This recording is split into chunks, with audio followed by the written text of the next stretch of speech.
First of all, thank you very much for having me here today. It's a pleasure to be here in Chicago. As Mark in his very kind introduction mentioned, I spent the first 9 years of my career here in Chicago after graduating from the University of Illinois in 1987. I actually was at Illinois yesterday speaking at their 4th annual sports business conference. So it was down in Champaign and took a spin by the house last night before driving up here to address all of you today. You know, I want to start by just talking about something that was a seminal moment for me in the brotherhood of being a SigEp, and that was Conclave back in August in Orlando, Florida. Show of hands in the room of any and all of you who were at Conclave. Wow, so it's good that I'm not using the same speech. I changed it up for you guys, anticipating that might be the case. Although there's a couple of pieces of advice you're going to hear again, so just bear with me on that. That was game-changing for me. I will admit it. I had become a bit distant from the fraternity over about a decade or so. And really, I don't have anything to, it wasn't anything that the fraternity did, it was just me. I was busy doing what everyone does. You're living life, you're raising a family, you're going to work every day, you're traveling the world. But when I got that call from Jake Bredstrand, the West Coast Development Manager, and from Matt and others saying, we have an award called the Citation Award. And they explained what that Citation Award was. And as I listened on the phone, I really almost couldn't believe that they were asking me to be a recipient of the Citation Award. So I joined fellow brothers Dan Hicks and Bob Hartsook to accept the Citation Award last August. And I have to tell you, it was one of the biggest honors I've ever received. And I say that for you to understand, that's not a light statement. I have been a fairly well-decorated sports business veteran over the last 30 years and have gotten to see a lot of amazing things in the industry. But that one was to the heart. I mean, it touched me deeply. And it also stoked a fire in me to recommit myself to Sigma Phi Epsilon and to give back to this fraternity as it gave back to me 30 years ago when I was at the University of Illinois. And so when I was asked to join you here at the Carlson Leadership Academy and be the keynote speaker in a different capacity, doing a different thing in sports, I quickly said yes. It took me about 20 seconds. It was really here or LA. And I couldn't do LA next weekend, even though I live in San Francisco, so I chose Chicago. So, and also, obviously, the fact that the University of Illinois being represented here today. Show of hands to the Illinois alumni out there. There you are. Greetings, brothers. So, my tenure at SigEp taught me many of the foundational lessons that I've used from the day that I graduated in May of 1987. The power of relationships, the power of integrity, and the power of trust. 3 very important words that all of you use every day. The experience of belonging to a group bound by honor, humility, and unity became the foundational core for me in terms of becoming a successful and accomplished leader. And I was asked today to speak about leadership, and I'll do that in a moment. But I think it has to start with where it all began. These are the defining elements of a great fraternity. And I also believe they are the defining elements of everything you need to know to be successful with your family, life, work, and in business. Effectively, it's the balanced man defined. Am I right? That's what it is. My experiences in college at SigEp prepared me for life better than anything else, perhaps other than my parents. If they were in the room, they'd want me to say that. It taught me the 4 L's, what I call the 4 L's. To learn, live, love, and lead. To aspire to do more for others, not just for yourself, and to never settle. Realizing it's all about people, people in the room, people that you work with, and getting the most out of every relationship that you have. And then finally, working as a team. At Conclave, I spoke a lot about team. For those of you who were there, you'll remember the importance of team, being a part of a team, leading a team, being a team player, the fact that team matters. I guess I don't need this, do I? But today I'm going to pivot. and I'm going to talk a bit about an emerging leadership element that every team, winning team, average team, aspiring to be better, but every team should aspire to achieve and accomplish. Being transformational. The power of transformational leadership.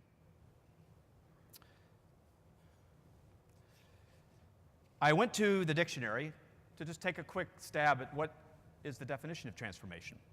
And it said, a complete change in an organization designed to bring big improvements. Pretty straightforward, pretty simple. According to McKinsey, one of the leading consulting companies in the world, in the business world, transformational change involves a company making a radical change in its business model and processes, often requiring changes in a company's structure, its culture, policy, and management. So, who are good leaders in today's world? Who led transformational change and why? Transformational change and why? Why did they become such a good transformational leader? It wasn't just what they accomplished. It was the change they created, and more importantly, its lasting impact going forward. It's the enduring culture that lives on from transformational change and their desire to find new paradigms and new norms. I've heard that term a lot here in the last day around the halls here. We're talking about leaders that also led their companies or countries or organizations during a trying period. But through transformational change, they ultimately achieved great success. And I'll give you a few names. Steve Jobs. Apple was in the tank for over a decade. Through transformational change, he brought back Apple to what it is today. Nelson Mandela, perhaps one of the best examples of transformational leadership ever. Jack Welch, Winston Churchill, Lee Iacocca. Chrysler was bankrupt twice, and through transformational change, he brought that company back to life. Michael Eisner, and one of my favorites, John Wooden, just to name a few. And that transitions me over to sports. Sports is a great platform for transformational leadership. I know this because I've been in the industry for over 2 decades and have seen the power of sport create transformational change. I call sport the great equalizer. Whether you're 8 or you're 80, you care. Think about that. Sports is one of the few things in life, whether you're this high or you're an 80-year-old person, you have that same passion, that same fire, that same determination. That's the power of sport. We take it for granted sometimes. I don't, and I encourage you not to either, but that's the power it has. I have seen an emerging movement on how global sports can truly and demonstrably have positive transformational change on people, cities, communities, countries, nonprofits, and our environment. I'll talk about that in a second. Simply by making it a priority not to do the status quo and to not accept practical norms. There has to be purpose behind every transformational leadership act. It requires commitment, bravery, dedication, and not being afraid to make a mistake.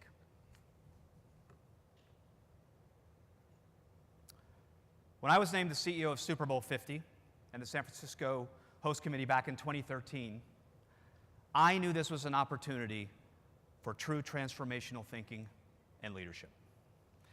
I also knew this would be a game-changing moment for the San Francisco Bay Area. We'd never hosted a Super Bowl. And the NFL, it was their 50th anniversary. The standard status quo would not work, but it was not going to define my legacy, nor the legacy of the potential we had in front of us with this milestone event. And so that started us thinking about our mission statement. What are we going to do here? We're not just hosting a Super Bowl, we're redefining it. Think about that for a second. The Super Bowl is a national institution. I like to call it the most important 4 hours in the United States every year.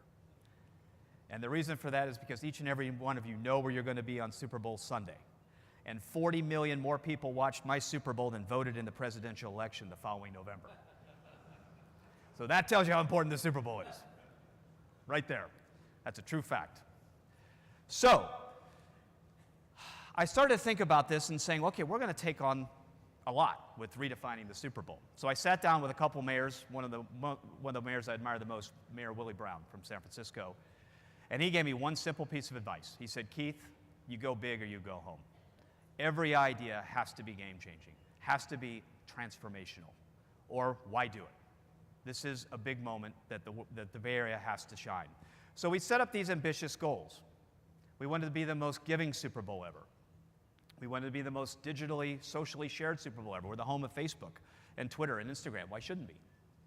We wanted to be the most technologically advanced, given our proximity to the Bay Area. And we wanted to set new norms and new ways for the NFL to operate a Super Bowl.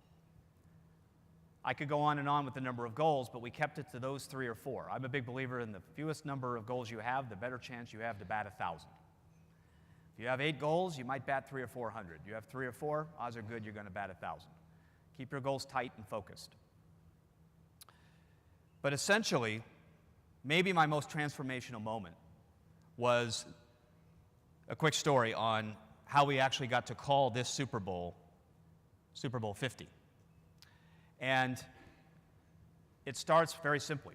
When I took this job, the name of our Super Bowl was Super Bowl L, which kind of looked like a typo when you put it next to the Super Bowl. If I can go back a slide, I'll show you. Super Bowl instead of 50. So I'm like, okay, well, that's a problem. And what we needed to do was create a new norm, a new paradigm. So we went to the NFL, we put this big case study together. We went to see Commissioner Roger Goodell, and we made the case to say, we think this should be, for the first time, the Arabic numeral 50, not L. And this story hasn't really been told that much. It just kind of showed up in the press that it was Super Bowl 50 and not Super Bowl L. But the day that we went to New York, this is what happened, and I'll tell you exactly to the letter. We went in, and we showed them all of the past 49 Super Bowls and all the Roman numerals that were there. And then we presented L in every creative way possible. And in every instance, it still looked like a typo. It still looked like a mistake. Super Bowl L, right? I actually did that, and the commissioner laughed when I did that. And so I said, so just bear me out. I know we are changing history. We know that the Roman numeral is what defines the Super Bowl. But if there was ever a Super Bowl in a market to change it to a 5-0, this is that Super Bowl. And not only that, we'd like you to change from platinum, which has been your color for 20 years, to gold, because this is the golden anniversary of the Super Bowl being played in the Golden State. That was my one creative pitch line in the meeting. And they liked it.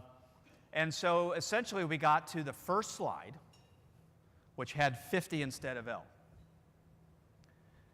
And the commissioner, Roger, stands up and he was like, have you run this through your channels in San Francisco? Yes, we have.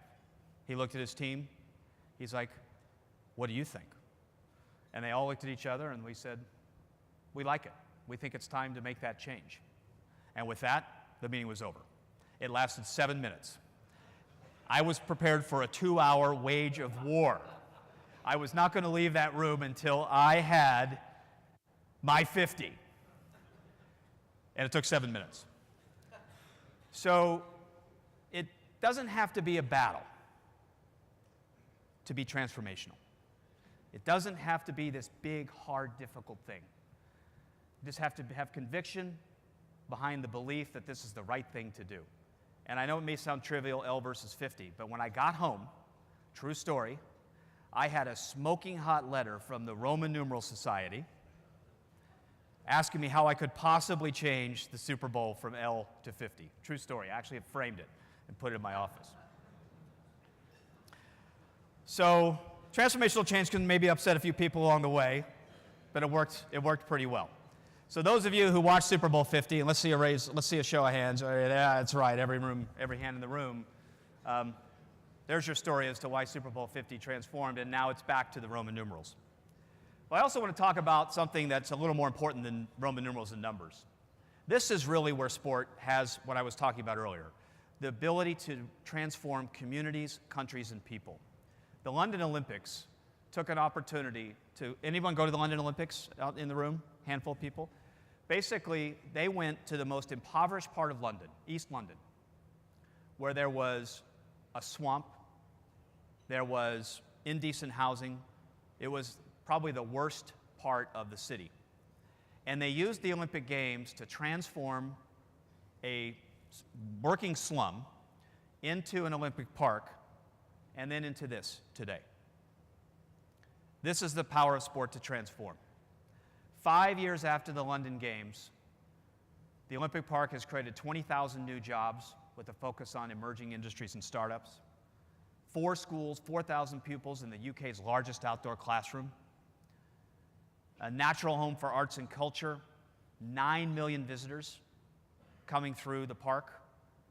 That's transformational change. That's the power of sport. Pyeongchang just finished the Olympics this weekend. I wish Pyeongchang had this story. They don't. I hope Tokyo has this story in 2 years when they host the Olympics. This is what sport can do.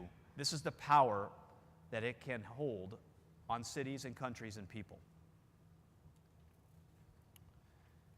So, I live in the Bay Area and very near Silicon Valley, and I've lived there for almost 25 years. And it's clearly the home of innovation and entrepreneurialism and startups. And there's, I think, one reason for that. And that's because every idea that's presented gets hit with one simple question. Why can't we? Why not? Why can't we do something that hasn't ever been done before? Why can't we transform the way people think? These companies have done that. Most of these companies are younger than you in the room, except for 2. And most of them are under 10 years old. That's the speed of business today. That's how fast things move. The iPhone is 11 years old, if you can believe that. I don't know too many well-behaved 9, 10, 11-year-olds, but these guys do a pretty good job of it in business. And so I throw this up there just to simply say, this is what the next decade holds for you in terms of embracing, the idea of Uber. Suddenly you can turn your car into a business. What? 5 years ago? That's ridiculous. I'm not going to let somebody into my car and drive them around and you can get paid a lot of money. Oh, okay, well maybe that works. Amazon Prime, 2-year prediction, FedEx gets bought by them. I mean, this is the speed at which things are moving from a transformation standpoint. The idea of the next 10 or 15 brands that are going to come on that slide in 5 years, pretty sure there's going to be. I'm on the board of one of them, so I really hope one of them gets up on that slide. These companies started as one thing. But then what made them transformational is they moved on to another thing. Amazon started in books. Apple started with a bad computer. Google actually didn't start in search. So every single one of these companies started one way and discovered how to be transformational in another. And that's what made them what they are. And they're transformational because they changed the way we work, the way we live, and the way we play. And collectively, they have a market cap of over $4 trillion on that wall. But let's now pivot a little bit to you and how SigEps can be transformational. You are at the doorstep of transformational change yourselves. And that will be coming from each of you in the room as officers of your chapters and presidents of your chapters. Chris Pittman, our Grand President, as Mark stated, he's looking for heroes, leaders, and champions. Well, guess what the number one common denominator is among heroes, leaders, and champions? Those that desired to change the norm and the status quo. They wanted to be transformational. They wanted to make a difference. That's why they became a hero, or a champion, or a leader. So, passing the substance-free housing legislation, that is transformational. That is of the scale of what these companies do, and beyond what I did for Super Bowl 50, candidly. It is massive, and it's game-changing. The Balanced Man program, the continuation of that, that's transformational, transforms people. this academy and what you're doing here, and the McKenna President's Academy. I have to say, I didn't know Sean. I never had the honor of meeting him. But I was moved when I went to that dedication to see the impact he had on so many of the Brotherhood and how special he really was. So to be the keynote today in his honor is especially humbling for me, and it's touching and moving. And I'm so happy to see, and I will be speaking to the McKenna President's Academies this afternoon, the purple room and the red room, I believe, and I look forward to that. But these are massive initiatives that you're embarking on. They're huge. They're game-changing. And they will represent transformational change in this fraternity and its future going forward. And these initiatives not only change the future, but they're going to improve lives. They're going to improve the way people perform. And that's an enduring long-term impact that you want to have and want to wrap your heads around. So I commend you for passing that legislation. And I commend you for the Balanced Man program. And I commend you for taking the time to come here today. It's pretty easy for me to come. It's harder for you guys to come and spend the time that you're spending, and you all go back to your universities, your classes tomorrow, and yes, we and the Board of Governors and others will go back to work. But to take time to do this means a lot. So congratulations. Your work is not done, but congratulations. Okay, we're going to end on a light note. Not that that's not light. I want to talk to you for a couple minutes about my new transformational challenge. How many of you are fans of Formula One or know Formula One? All right, good to see. My goal is if I speak at this next year, all the hands go up. Because that means we've done our job. And the new opportunity that I've embarked after taking on Super Bowl is to transform Formula One. Turn Formula One into what it once was, which was run by a great man, Bernie Ecclestone, a dictator for 35 years, who ran Formula one way, his way. And now it was bought 1 year ago by Liberty Media. I got a call in May of last year, and they said, we need someone who has done some of the things that you've done globally. You understand how to take a new company forward. And so I said, guys, I've never done Formula One in my life. I don't know it. Never touched it. And they're like, that doesn't matter. What you did here at Super Bowl 50, what you've done in your body of work over your career, that's what we're after. And so I say that to you only in that don't be afraid to jump right in. Trust the body of work that you've done. Trust everything that you've been doing, and then you too will get that phone call. And then you too will be that much more confident to jump in. So I jumped in. I actually accepted the job a couple weeks before Conclave.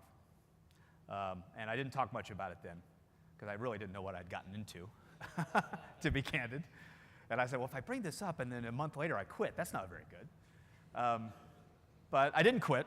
7 months into the job, I commute between London and San Francisco. I have an office in both cities, so that's an interesting commute. But I will tell you, it is going to be one of the most rewarding experiences for me in my career.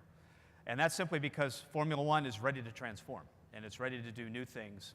Instead of you basically going to any of these races and sitting around looking at cars speeding by you at 280 miles an hour in a bleacher seat, which is essentially the old experience, we're now opening up Formula One in ways never seen before, so that you can get into the garages, you can meet the drivers, you can sit in the cars. Can you imagine if you went in an NFL game into the locker room while the players were padding up?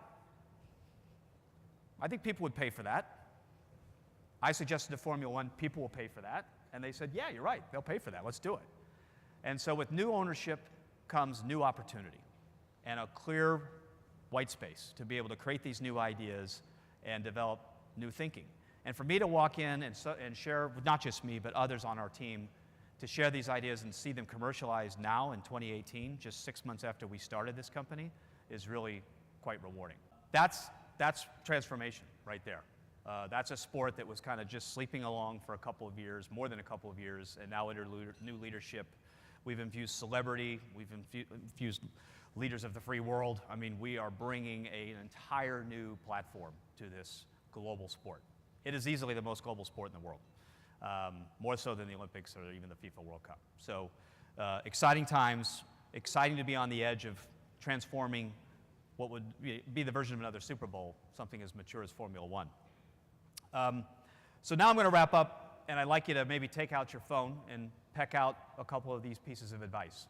Because I did that 7 or 8 years ago when this gentleman spoke, and he was asked a simple question. Give me your thoughts on leadership. Tell me what makes a good leader. And he had 4 very simple, straightforward comments. His first was, number 1, set a clear vision and goals. Number 1. Number 2, recruit and hire the best people you can find. Number 3, listen to your team. You hire them to do their job, empower them to do their job. Listen to your team. And number 4, and this is the one that really counts, make decisions and own them. Don't shove them off, own them. If they didn't quite work out, it's still yours. And have faith in the system that it'll back you up. But make decisions and own them. That came from Joe Lacob, the owner of the Golden State Warriors, one of the most successful venture capitalists in the world, and he transformed the Golden State Warriors from one of the losingest franchises in the NBA to the powerhouse that it is today in 4 years. And then finally, a few words of wisdom from me, not from Joe, as much as I love Joe. And this is a combination of things that I've received from my mentors and have kind of guided me in tough times and tough moments. But I would define these as transformational thoughts. I really would. Make your own path. Don't rely on others doing it for you. It's what I'm doing right now. It's what I did at Super Bowl. It's what I'm doing here at Formula One. Be authentic in everything you do. And make sure your tongue, your feet, and your wallet all move in the same direction. Think about that for a moment. When you're in business, you'll understand what that means. It's very hard to do that, actually. Make your tongue, feet, and wallet all move in the same direction. Own your mistakes and share your successes. We were fortunate to deliver a world-class Super Bowl 50, but I shared it with my team. I refused to take credit for it. It's a team game. Run towards the monster, not around it. You got a couple monsters in front of you that you ran towards, not around. And that's important. That's being transformational. And then finally, look for ways to give back. It's very easy to be all about getting what you want and making it about you and your chapter, the recognition that you and your chapter need, the recognition that you need to make sure that this is going in the right direction, and that's okay. But at the same time, you need to reflect, be a mirror, and look at your family, your team, your employees, your community, your brothers, and say, how am I giving back to you? Because I promise you, there won't be a day go by where you won't feel like a better, more balanced man or person when you use your position in life to give back. And that's exactly what I've tried to do from a career perspective over the last several years, and it's treated me pretty well. And then finally, I know that there are people in this room that are going to go on to be the next leader of one of those organizations on the wall. You're going to create the next new hot thing. You're going to cure global warming, or whatever it might be. You're going to drive new ideas forward wherever you find the opportunity. That's your calling, right? It's what we're all supposed to be doing. And then finally, don't wait. The time is now for everyone. So let's get out there and let's find transformation together. Thank you very much.